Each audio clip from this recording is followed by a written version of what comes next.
Hoy nos toca conversar un poco de lo que es la esquizofrenia, la psicosis en general y la esquizofrenia, ¿verdad? Hay una diferenciación que ustedes van a encontrar en el programa de estudio. Van a encontrar o sea, en el capítulo 11 lo que sería la psicosis de base orgánica y en el capítulo 12 las psicosis funcionales, que son la esquizofrenia y los otros trastornos psicóticos. Importante que ustedes hagan una diferenciación es que cuando se refiere a psicosis de base orgánica, son esas psicosis en las que hay un daño cerebral y ese daño cerebral es lo que justifica o es la etiología en este caso de la aparición del trastorno psicótico. Sin embargo, en el caso de la esquizofrenia no es así, ¿verdad? O sea, por eso se lo considera funcional, no es resultante a un traumatismo, sino que en este caso es desde el vamos, ¿verdad? Es una cuestión que el paciente lo trae sin un antecedente traumático. Para entender lo que es la psicosis tenemos que primero entender un poquitito a qué hace referencia. La psicosis hace referencia a pérdida de contacto con la realidad o incapacidad de mantener el adecuado juicio con esa realidad. Esto se da, o sea, el paciente psicótico no interpreta adecuadamente la realidad o no entra en contacto con la realidad porque él experimenta alteraciones psicopatológicas muy graves. Entre esas alteraciones destacan las alucinaciones, los delirios y la ausencia de conciencia acerca de la enfermedad. Vamos a ver un poquitito el tema de estas tres características fundamentales de la psicosis. Ustedes ya saben lo que es una alucinación. Una alucinación es una alteración sensoperceptiva. Una alteración sensoperceptiva en la cual hay una percepción sin estímulo del órgano sensorial. Es decir, en palabras corrientes, es que el paciente escuche una voz, pero no haya nadie al lado suyo y que esté hablando. Y no es que le parece que escucha. O sea, él dentro de su percepción anormal, él está escuchando una voz que no existe, pero está escuchando él. O sea, la forma como él lo percibe como nosotros escuchamos, como ustedes ahora mismo están escuchando, por ejemplo, mi voz a través de la computadora, ¿entienden? Entonces, eso es alucinar. No hay nadie a su alrededor, pero él escucha una voz. Eso es lo más común en pacientes psicóticos esquizofrénicos, escuchar voces. Puede ser otro ejemplo, el ver cosas que no existen. No es imaginar, es ver. Es como que ustedes estén mirando la pared y de la pared o de la computadora sale un monstruo, ¿verdad? Que se acerca hacia usted. Esa sería una alucinación visual. ¿Sí? La alucinación visual no es tan frecuente en la esquizofrenia, se asocia más con cuadros orgánicos, una intoxicación o algún tumor o alguna infección grave, ¿verdad? Algo orgánico, una CB o algo así, que tenga el paciente, ¿verdad? Que aparezca eso, ¿verdad? Pero las alucinaciones pueden ser de diferentes modalidades sensoriales, no solamente auditiva ni visual, ¿verdad? Sino que pueden ser también olfatoria, puede ser gustativa, táctiles y puede ser también de sensaciones profundas. Que ustedes ya lo conocen, esto del capítulo de semiología, cuando hablamos de la unidad 4 de emergencia de los trastornos conductuales, ya habíamos mencionado un poco lo que son las alucinaciones. Las alucinaciones son psicopatológicas desde cualquier perspectiva que uno lo mire, estando despierto. No es normal jamás alucinar estando despierto. El único momento desde el día donde una persona puede alucinar y se puede considerar normal son los estadios intermedios entre el sueño y la vigilia. Cuando te estás por dormir o cuando te estás por despertar. El famoso que sentiste que te caíste de tu cama o que alguien te habló, viste una luz en tu pieza, después te despertaste bien y no había nadie, ni nada. Eso es normal en las personas. Pero estando despierto no es normal, ¿entiendes? Y eso es un síntoma psicótico. Otro síntoma psicótico es el delirio, pero el delirio no es de la sensopercepción. El delirio es del pensamiento. Es una alteración grave del pensamiento donde las ideas no se arman adecuadamente dentro de la mente del sujeto y la persona presenta entonces creencias falsas, creencias que no tienen fundamento, creencias raras que pueden ser absurdas o incluso bizarras acerca de cosas que no se pueden justificar desde el punto de vista de la cultura del paciente ni del entorno social y que es identificado por el paciente como algo real. Para él eso es cierto lo que él está creyendo y no cede ante explicación contraria.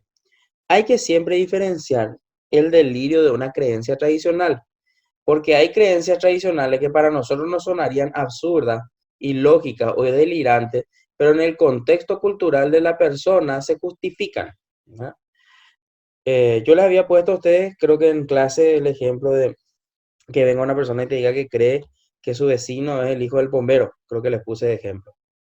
Eso puede sonar hasta delirante, ¿verdad? Pero el simple hecho de que la persona refiera a eso no le podemos considerar psicótico. Tenemos que ver y analizar el contexto. En su comunidad la gente cree eso y solamente presenta esa alteración, o sea, esa idea, no podemos decir que él sea psicótico, ¿entiendes? No podemos decir que sea delirante. Acá tenemos las dos situaciones, las alucinaciones y los delirios. Estas dos son ciertas para el paciente. Entonces, ¿va a tener o no conciencia de su enfermedad? Y la respuesta es no, porque para él eso es cierto. A él no es que le parece que escucha la voz de fulano X, él está escuchando la voz de alguien que nadie más escucha. Entonces acá tenemos los dos síntomas psicóticos tradicionales que son las alucinaciones, los delirios y la ausencia de conciencia acerca de la enfermedad que deriva de estas dos, porque él experimenta esto como algo cierto, como algo verdadero, como algo real. El grupo grande es psicosis y dentro de la psicosis hay un grupo de enfermedades que es lo que se denomina esquizofrenia. ¿Por qué digo un grupo de enfermedades? Porque realmente la esquizofrenia es un diagnóstico, pero son 7 subenfermedades las que nosotros vamos a encontrar. Dentro de un rato les voy a mostrar la clasificación 7 10 y ustedes se van a dar cuenta de por qué estoy diciendo esto. La esquizofrenia tiene síntomas psicóticos, por algo una psicosis, es decir, hay alucinaciones y delirios. También tiene ausencia de conciencia acerca de la enfermedad porque no asume plenamente contacto con la realidad. Y también hay deterioro de la funcionalidad. Cada vez va perdiendo capacidades para funcionar, ya sea a nivel personal, social, a nivel del pensamiento, a nivel de la relación con las demás personas, en lo laboral, o sea, en las diferentes esferas donde el sujeto se desenvuelve, va generando deterioros de la funcionalidad. Otra característica que tiene esta enfermedad es que es incapacitante. ¿Qué quiere decir esto? Que al paciente cuando está con esta condición le cuesta muchísimo, muchísimo, por no decir que es imposible en un estado de crisis, el paciente que pueda, por ejemplo, desenvolverse en lo laboral, en lo educativo, en lo personal. Le incapacita la enfermedad. Y esto mayormente evoluciona de forma crónica, quiere decir que va a durar mucho tiempo, vamos a ver dentro de un rato en la epidemiología, y es recurrente, si se fue, vuelve otra vez. O sea que o puede permanecer de manera crónica o puede cada tanto tener una crisis y una recaída. Esta enfermedad, la esquizofrenia, que se abrevia en la clasificación internacional de enfermedades como F20, acá arriba tienen, es una carga enorme para todos los implicados. Es una carga emocional, es una carga económica, ¿verdad? Para todos, familia, paciente, la comunidad, el Estado, la sociedad en sí, porque es un trastorno que por ser incapacitante y por la forma como evoluciona esto, es, es muy, muy doloroso en todos los aspectos, ¿verdad?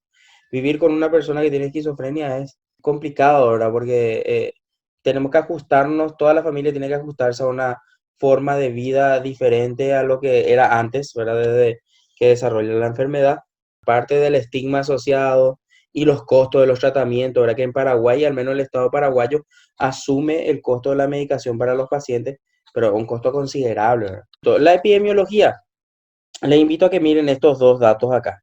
Primero, una incidencia baja de 0,1 a 0,2 por cada 1000 habitantes, esto al año, es decir, una incidencia baja. Cada año aparecen pocos casos de esquizofrenia, pero tenemos una prevalencia alta, quiere decir 4 en 1000 o 10 por 1000, que este es el promedio generalmente que manejamos. ¿Qué quiere decir que tengamos una incidencia baja y una prevalencia alta? Quiere decir que aparecen pocos casos cada año, pero esos casos que aparecen no se superan, quedan acá abultando la carga de la enfermedad. Y miren un poco más abajo acá, en poblaciones socioeconómicamente deprimidas, ¿qué quiere decir eso? Gente pobre. El riesgo de padecer esquizofrenia es 100 en 1000. Quiere decir que es 10 veces más frecuente esta enfermedad en personas pobres o de estratos socioeconómicos bajos que en las personas de otros estratos. ¿Esto quiere decir que la esquizofrenia solamente golpea a las personas pobres? No, puede afectar a cualquier persona, puede afectar en cualquier cultura, de cualquier religión, incluso si bien se ven personas jóvenes, puede aparecer también casos raros a cualquier edad. Entonces, aparecen pocos casos cada año. Eso lo refleja la incidencia baja. Esos casos que aparecen no se resuelven, o sea, se abultan. Esa es la prevalencia alta en comparación con la incidencia. Y el tema de la población socioeconómicamente deprimida que se ve 10 veces más frecuentemente en ellos que en el resto de la población. Todo el aspecto de la epidemiología.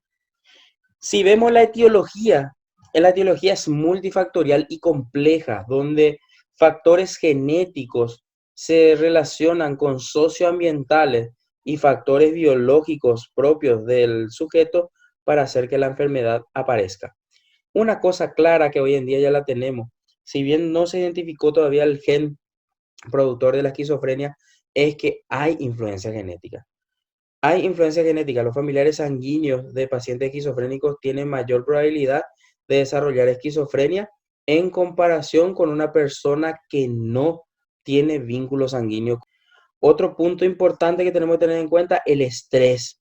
Las situaciones vitales estresantes y el consumo de sustancias son los principales detonantes de los trastornos.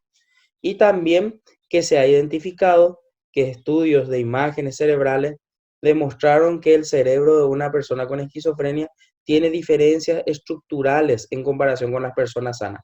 Esto hace plantear incluso, según algunos autores, que esto sea una enfermedad del neurodesarrollo, o sea, algo pasó en algún momento del desarrollo cerebral que afectó el desarrollo normal y produce después, cuando se van terminando de conectar las últimas conexiones, ¿verdad? De cerebrales en la adolescencia, hace que la enfermedad debute. Acá, por ejemplo, mencionan los lóbulos temporales, como una de las partes más fundamentales. Vamos a hablar de la genética. ¿Se acuerdan que la población general tiene un 1% de riesgo de padecer la enfermedad? Pero si vos tenés un hermano esquizofrénico o sos hijo de un papá esquizofrénico, tu riesgo es del 10 al 15%. Es mucho, es 10 a 15 veces más que en la población general. Y si sos hijo de dos papás esquizofrénicos, tu riesgo sube al 40%. Quiere decir que 4 de cada 10 hijos que hayan nacido de dos padres esquizofrénicos, o sea, mamá y papá, van a tener esquizofrenia, ¿no? Esto es lo que demostró que en las familias de enfermos mentales, estos estudio de familia se llama, esto demostró que en las familias sanguíneas se ven con mayor frecuencia. Si hay enfermos con esquizofrenia, es más probable que aparezcan más casos. O sea, la evidencia del lazo genético. También hay estudios de gemelos. Y acá tenemos dos tipos de gemelos. Tenemos el gemelo idéntico y tenemos el gemelo no idéntico o disigótico, o el gemelo fraterno. En el caso de los gemelos monocigotos, que es donde mayor proximidad genética hay un riesgo de 40% de padecer esquizofrenia si tu gemelo tiene esquizofrenia. Y si vos sos un gemelo disigótico, se conserva más o menos el mismo riesgo del hermano fraterno que vimos acá, de un hijo o un hermano, ¿verdad? 10 a 15%. También hubo postularon algo, ¿verdad? Y dijeron, no, pero esto no se va a deber a la genética, sino que más bien a que el chico que crece en un ambiente rodeado de personas con esquizofrenia, tipo que copia esa forma de comportarse y termina convirtiéndose en esquizofrénico. Y en base a eso se hicieron estos estudios de seguimiento de adopciones, donde niños que fueron separados al nacimiento de sus padres esquizofrénicos eran criados por personas sin enfermedad, igual desarrollaban la enfermedad. Es decir, hay algo que se hereda, hay algo que se hereda. Por más que todavía hoy no se identificó el gen, hoy no se sabe bien cuál es, se piensa que es una base poligénica, la de la enfermedad. O sea, muchos genes juegan, en este caso, en contra del sujeto para la aparición de la enfermedad. Eso es un poco de etiología. Hasta ahora ya sabemos qué es la enfermedad, cómo se presenta epidemiológicamente y cuál es la etiología. Ya vimos la etiología biológica, ¿verdad? De lo que corresponde a la genética. Ahora vamos a mirar un poco los factores socioambientales. Los factores socioambientales pueden hacer que la enfermedad tenga mayor predisposición para desarrollar o la desarrolles o que esa enfermedad que desarrollaste no desaparezca. Y de ahí surgen estos tres tipos de factores. Factores predisponentes son los que vos traes de nacimiento, ya no los podés cambiar, pero que te colocan en mayor riesgo para desarrollar la enfermedad en comparación con alguien que no tuvo esto. Los principales factores en este caso son las dificultades durante el embarazo y el parto, esos embarazos complicados, ¿verdad? Con muchos problemas. Las infecciones maternas, todas esas infecciones que pudieron haberte infectado a vos estando dentro del vientre de tu mamá, el haber nacido con circular de cordón o haber tenido un parto difícil donde hiciste hipoxia, bajo peso al nacer, nacimientos en invierno por el tema de la infección materna, baja clase social, son todos factores predisponentes. Entre los precipitantes que hacen que la enfermedad aparezca, tenemos dos factores principales. Por un lado, el acontecimiento vital estresante, es decir, una pérdida de un trabajo, la muerte de un familiar, una ruptura emocional, un viaje, algo, un cursillo de ingreso, una frustración grande, algo que te haya generado un estrés vital y también el consumo de drogas. Y en el último nivel de factores encontramos los factores perpetuantes, donde destaca un factor que se llama actitud familiar negativa. ¿Qué pasa esto? Es la actitud de rechazo, criticismo o sobreprotección que las familias le dan a este tipo de personas. Esto hace que el paciente recaiga y nunca supere su cuadro, que se llama emoción expresada alta. Vamos a ver un poquitito más adelante también ese concepto. Ahora hablemos un poco de la fisiopatología. Si bien esto se sigue estudiando, hoy en día se incorporaron a más, vamos a decir, más neurotransmisores dentro de lo que serían los focos de estudio. Hoy en día al menos se sigue considerando que la función dopaminérgica es la que más se relaciona con la aparición de síntomas, en este caso los síntomas psicóticos tradicionales como la alucinación y los delirios. Se piensa que la dopamina está elevada en una vía dopaminérgica que se llama vía mesolímbica. En esa vía mesolímbica la dopamina está elevada y eso hace que la persona desarrolle síntomas psicóticos, alucinaciones y delirios. La esquizofrenia como un trastorno del desarrollo cerebral es lo que le había mencionado hace rato, que probablemente algo ocurrió en algún momento, uno o más genes son los que generan la enfermedad y en posible interacción con algún que otro factor ambiental. La evidencia de las alteraciones en los lóbulos temporales son los que dan un poco la pista de esto. Y acá hay otras cuantas evidencias que van a encontrar de lo que es la base de cerebral, ¿verdad? De la enfermedad. Diagnóstico de características. Nosotros tenemos dos sistemas de clasificación, ustedes ya saben eso. Tenemos el CIE-10 y el DSM-5. Nosotros vamos a hablar un poco de la clasificación CIE-10.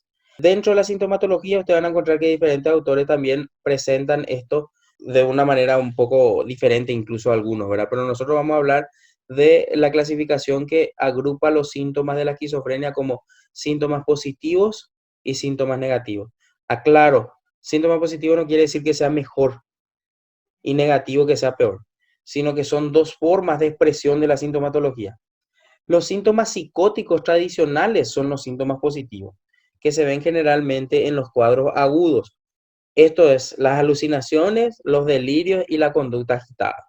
Esa agitación psicomotora, o sea, agresividad o incapacidad de control, ¿verdad? Vemos nosotros en los síntomas positivos. Es como que te agregan algo a una función normal. Y los síntomas negativos se refieren a la pérdida de funciones.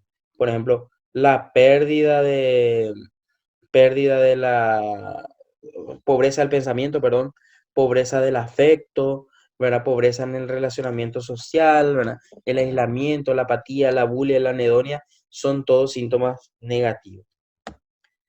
Acá vamos a ver un cuadrito de los síntomas positivos. Acá lo que nosotros vamos a encontrar que resalta son las alucinaciones, los delirios. Acá tiene que entrar también el tema de la conducta agitada. Un poco de un cuadrito de esto que vamos a encontrar con los síntomas positivos. La conducta puede estar preocupado, retraído, inactivo, puede estar inquieto, molesto, puede incluso aparentar estar inconsciente. En cuanto al humor, hay cambios de humor, embotamiento y congruencia relación al pensamiento, la vaguedad, el trastorno de la forma del pensamiento, del flujo del pensamiento. Las alucinaciones mayormente son auditivas y si se presentan estas otras habría que estudiar, ¿verdad? Para ver qué es lo que tiene el paciente. Pueden presentar delirios primarios o secundarios. Esto también es importante tener en cuenta. La orientación generalmente es normal. Él sabe quién es, dónde está y qué fecha es, generalmente. Él la atención también la tiene normal, él puede atender, atiende, está despierto, no está disminuida su capacidad de atención. Y su memoria también se acuerda de las cosas. Lo que sí tiene alterado es la conciencia de la enfermedad. O sea, él no asume que él está enfermo. Esos son los síntomas positivos. Veamos los síntomas negativos. Todo lo que es pérdida de funcionalidad entra acá. Apatía, abulia, anedonia. Aplanamiento afectivo. Pérdida, o sea, pensamiento empobrecido, lenguaje empobrecido, relaciones empobrecidas, todo eso vamos nosotros a encontrar acá como síntomas negativos. Falta de iniciativa, retraimiento social, alteración de la conducta, estupor o excitación. O sea, podemos encontrar de diferentes maneras esto, ¿verdad? Podemos encontrar de diferentes maneras. El tema que nosotros diferenciamos ahora mismo es que la diferencia fundamental entre síntomas positivos y negativos es que los síntomas positivos se ven mayormente en las crisis agudas y los síntomas negativos se asocian con los años, con la pérdida de las funciones. Factores que modifican las características clínicas, tener un poco en cuenta que la edad de inicio es un factor que influye. A menor edad de aparición del trastorno, peor pronóstico. Esto se ve luego en personas jóvenes. En el varón se ve generalmente la aparición entre los 15 a 25 años y en la mujer entre los 25 a 35. O sea, se ve en personas jóvenes. A menor edad de aparición, o sea, si aparece a los 10 o aparece a los 15, peor pronóstico. También se ve una diferencia en cuanto al sexo. Generalmente evoluciona peor en el sexo masculino que en la mujer, porque en la mujer debuta más tarde en la enfermedad. Le da más posibilidad, ¿verdad?, de tener redes de contención al paciente. El entorno sociocultural también, porque eso significa el contenido de las alucinaciones y los delirios. En nuestro medio, por ejemplo, son comunes los delirios religiosos, ¿verdad? Porque en nuestra cultura hay mucho de esto, ¿verdad? Sin embargo, en otras culturas no, en otras culturas no es tan común eso. Depende mucho del entorno cultural para el contenido de los delirios. También la estimulación es un factor. La infraestimulación, o sea, que vos le tengas al paciente sin actividad todo el día, hace que evolucionen sus síntomas negativos. Pero si vos le sobreestimular, le das demasiada actividad, hace que detone la crisis. Entonces, es un problema esto. Hay que buscar el equilibrio entre lo que es dar la actividad y no dar la actividad. O sea, tenemos que buscar un punto intermedio. Y lo que les había dicho de la emoción expresada alta, esto en las familias, cuanto más tiempo pase el paciente en compañía de personas altamente críticas, Dios mío, viene el paciente fulano tal, es inútil, esto, le hacen escuchar cosas, le hacen el vacío o le sobreprotegen. No, no, no, no, no, vos no hagas nada, no toques nada, quédate ahí, ahí quédate. Si es que encontramos este tipo de situaciones, esto hace que el paciente recaiga con más frecuencia que el que vive en un ambiente un poco más saludable. Emoción expresada alta o alta emoción expresada es el término con el que se determina esta situación. Los criterios diagnósticos ustedes van a encontrarlo en el CIE-10 y también en el DSM-5.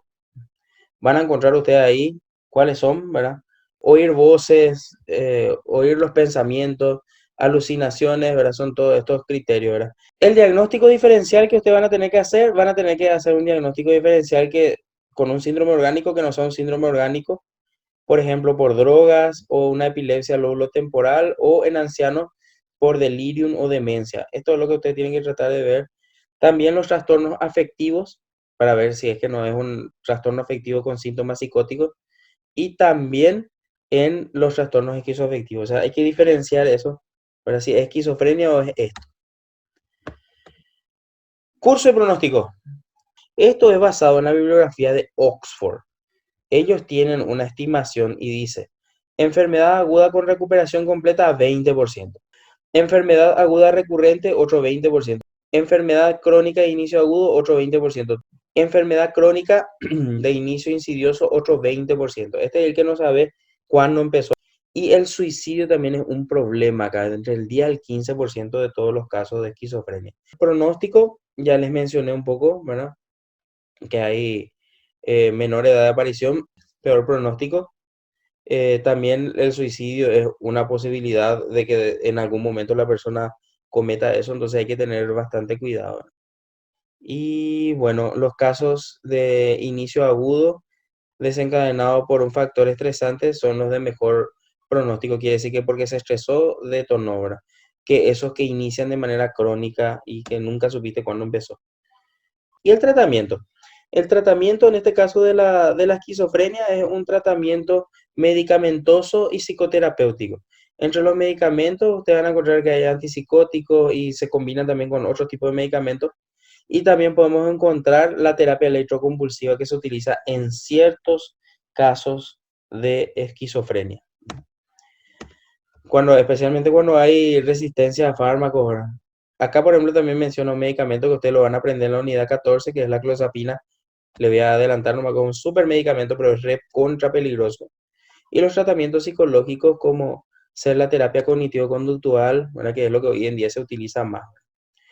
Tratamiento farmacológico, terapia de familia, abordaje psicosocial y rehabilitación, que puede incluir el entrenamiento en habilidades sociales, la rehabilitación laboral, son muy importantes para poder trabajarlo al paciente, ¿verdad?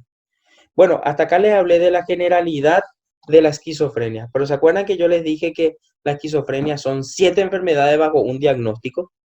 Esas 7 enfermedades bajo un diagnóstico son, ¿verdad? Las esquizofrenias, ¿verdad? Les voy a mostrar un poquitito rápidamente cómo se ven los subtipos. Acá van a encontrar que la esquizofrenia se llamaba o se designaba F20 en la clasificación internacional de enfermedades, ¿se acuerdan? La esquizofrenia paranoide es el primer subtipo, se abrevia F20.0, o sea, esta es la codificación CIE-10. En la esquizofrenia paranoide, ¿qué es lo que se ve? Se ven delirios paranoides o persecutorios, o referenciales, o megalomaníacos, místicos, ¿verdad? Son generalmente esos los delirios que se ven. La edad de aparición de este tipo de esquizofrenia generalmente es más tardía, o sea, tarda más la persona en desarrollar esta enfermedad. Aparece más tarde, aparece entre los 25 años por ahí. Entonces, al ser de más aparición más tardía, el pronóstico es mejor y el nivel cognitivo de estas personas generalmente es mejor en comparación con este otro tipo de esquizofrenia que viene después. Esquizofrenia paranoide F20.0. Esquizofrenia hebefrénica F20.1. Esta aparece en personas a muy corta edad. Estamos hablando de 15 años, incluso un poquito menos a veces, ¿verdad? Y es muy deteriorante y es muy desorganizado. Esta esquizofrenia hebefrénica también se llama esquizofrenia desorganizada. En este caso, donde ustedes van a ver que el paciente se desnuda, habla solo, ríe solo, orina en cualquier parte, incluso puede comer su materia fecal, ¿verdad? O sea, cosas desorganizadas. En este tipo de esquizofrenia van a ver. Y este tipo de esquizofrenia evoluciona peor en comparación a la paranoia y al resto. Tercer subtipo, esquizofrenia catatónica, que es la F20.2. Esquizofrenia catatónica. ¿Qué hay en la esquizofrenia catatónica? Síntomas psicomotores graves. Rigidez catatónica, agitación catatónica, flexibilidad seria, son todos propios de la esquizofrenia catatónica. En el caso de la esquizofrenia de este subtipo, el peligro es la alimentación, porque no se alimenta mientras que dura su episodio, ¿verdad? O sea, se te va a morir deshidratado, generalmente se le hidrata, se le hace alimentación por sonda y se le indica terapia electroconvulsiva en este caso. En este caso las indicaciones. Y en 2, 3 sesiones el paciente ya empieza a salir de su cuadro. Increíble. Cuando hablemos de TEC en la unidad 14 les voy a explicar mejor esto.